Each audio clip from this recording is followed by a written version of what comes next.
சென்னை வீடியில வெடிக்குது தளபதி சத்தம். மக்கள் மனசு பேசுது, வருது புதிய மலர்ச்சி. பெரம்பூர் மண்ணு சொல்லுது மாற்றம் வேண்டும் என்று. பழைய வழி தாங்கி நின்னோம், இப்போ சத்தம் பண்ணோம் என்று. காலி வாக்கு இல்லை இது, காலம் மாற்றும் குரல். வெற்றி பாதை கட்டுறவ தளபதி நம்ம தமிழக வெற்றி கழகம். பெரம்பூர் புரட்சிக்கு ரெடி. மக்கள் பாவர் கையில் வந்தா யாராலும் ஸ்டாப் பண்ண முடியாதா? பெரம்பூர் பெரம்பூர் நீதிக்காக நிற்கிறோம்.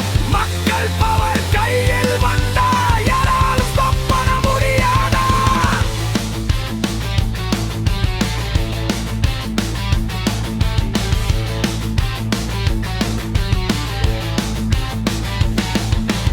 ஊரு ஒவ்வொன்றும் கேட்குது, நாமும் வளரணும் என்று. சுரண்டல் பாலிடிக்ஸ் முடிஞ்சது, இப்ப மக்கள்